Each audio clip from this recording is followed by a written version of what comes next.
Hey guys, Janice Vaughn, letting your light shine. Thank you all so much for joining me. I appreciate you guys all so much. Thank you. So I came across some more notes. You guys, I keep telling you, I'm finding them everywhere. But this is what got me thinking about what I wanted to talk about today. And if you ever pay attention to a narcissist and the relationships that they have around them, you're going to see the similarities in these relationships, okay? They just don't have them. They just don't have solid foundations within which to build healthy relationships. So the narcissist that I was with had already ruined the relationship that he had with his children. And I think I told you guys that he, of course, blamed it on his ex-wife over and over again. And, you know, I'm going to say it again. His ex-wife is fine. There's nothing wrong with her. She is a normal person just trying to protect her children. Obviously, they're adults. They can make their own choices. But I came across this in one of the emails that I had sent to him, and I even talked about this just a couple of episodes ago, where I told the narcissist that you're pushing me away. So I found this, and it says, I say to him, you lost one family, don't lose another because of your lack of humility. At some point, you need to look within. It's Father's Day. When are you going to reach out to your kids and apologize for being an asshole to them? Whether you think you were or not, they saw everything and their hearts are broken. Love, not stubbornness, wins. And, you know, again, as you all know, the narcissist will ruin any any holiday that comes by. So Father's Day, birthday, Christmas, July 4th, Easter, Thanksgiving, whatever the holiday was. The second I woke up in the morning, I knew that holiday was going to be ruined because his children never called him or texted him and to say happy birthday, happy Father's Day.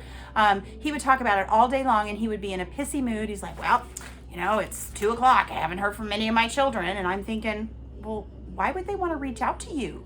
They don't want to talk to you. The last person they think about on Father's Day is you, because in their eyes, you were a crappy father. All right, if somebody really cared about you, they would have reached out to you. But over the years, I told him, I said, you know what? You have got to start, reconciling with people that you have hurt, or you're going to die a very, very lonely man. He wouldn't listen to me. I tried to get him to mend his relationship with his children. And I even said to him, I said, you know what? Why don't you just apologize? For what? What did I do wrong? And I said, you know what? I'm gonna take it a step further.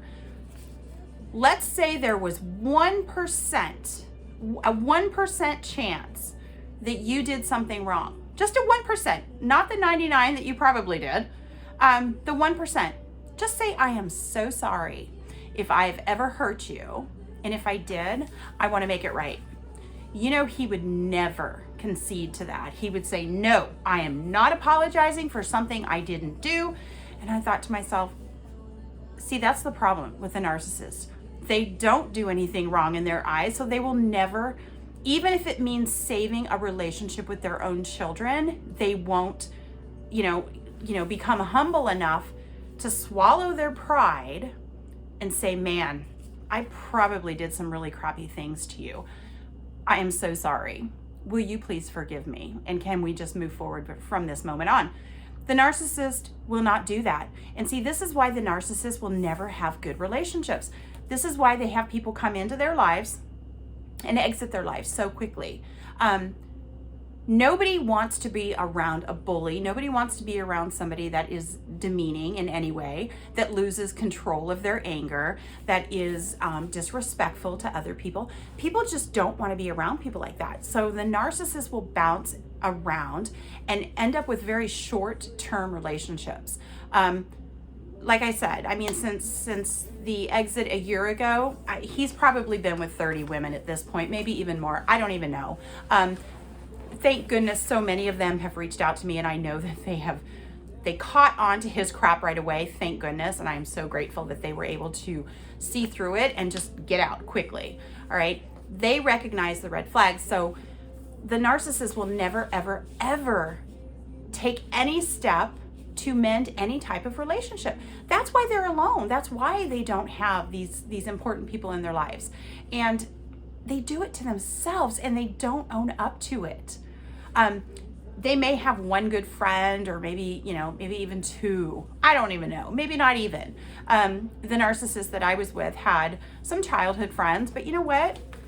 Those childhood friends of his that he went to school together with, they would always reach out to me and text me and just go, hey, how are you? Are you okay? We wanted to check on you to see how you're doing. And I know why they did that, because they knew exactly how he was. They knew how stubborn he was and bullheaded. And that's not a way to be. It is so much easier just to be loving and kind to people than it is to be rude, disrespectful, and mean. But the narcissists won't see that. They won't. And they have all of these relationships that are completely ruined, yet they won't take the step to do anything to try and reconcile with people that they have hurt and damaged. And so that's why a narcissist, like I said, you're never going to have a solid relationship with them, nor are they going to have a relationship with other people in your life. I can guarantee that the majority of you can say that the narcissist that you're around, or, like I said, whether it's work or whatever, the narcissist probably has a lot of people in their lives that just can't stand them. I told you my story. My children, my friends, nobody, and I mean nobody, liked this man. They, I knew they didn't, and they put up with him just because I was there and they were just supportive of my decision. But now that he's gone, every single one of my friends and family members have said to me, Janice, oh my gosh, we just put up with him because you were with him and we love you, but we couldn't stand him. It was just a matter of time. In fact, my friend Charlene, she's great. She's amazing. And she just kept telling me, she kept saying, Janice, she goes, you're going to see one day. You're going to see one day that you are just going to get to your breaking point and you're going to say no more, because she was also in a relationship like that. And she was so great in her encouraging words to me, because she kept telling me, she goes, you know what? I took the narcissist that I was with back time and time and time again. She goes, I understand why you're doing it. And her kind of being there for me and knowing that she had gone through what I had gone through, she never left my side, because she knew. And that's why with all of you that keep going back to the narcissist and taking them back and reconciling again and again and again, it's just this damn cycle that they just play with our heads so much, but they won't dig deep to fix every other relationship in their lives. I mean, how many of you have amazing, friends and family members that are by your side every day that you can count on, you can call? Well, you know what? The narcissist would always say to me, well, you know what? I always help everybody. Nobody is ever there to help me.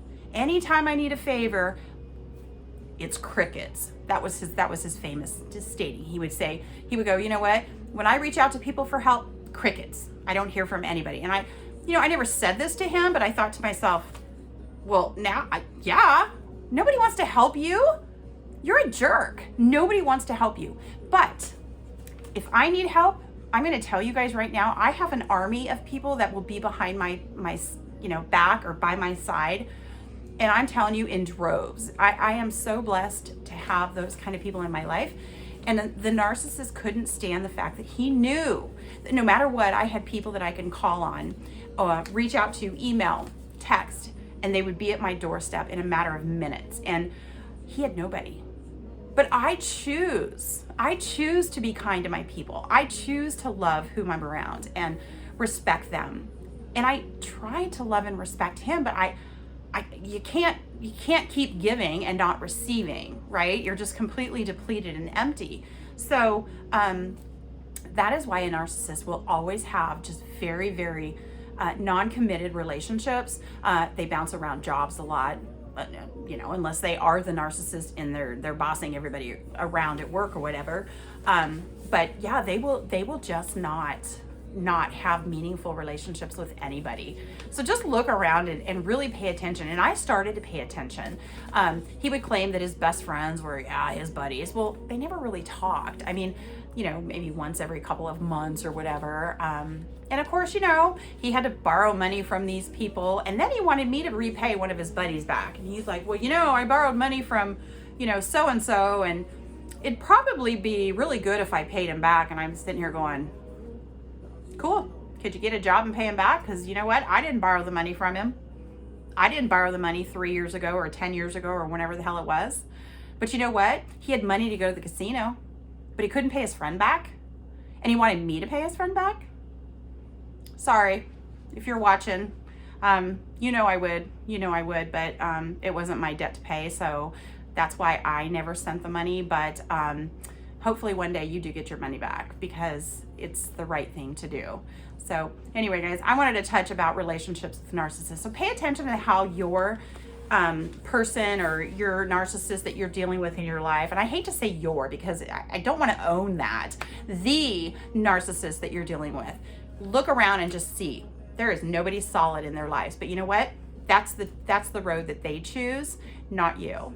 So let them relish in it one day, and you know, they're not going to have anybody to call on, and that's not your problem. That is their problem. All right, guys, love and light to all of you.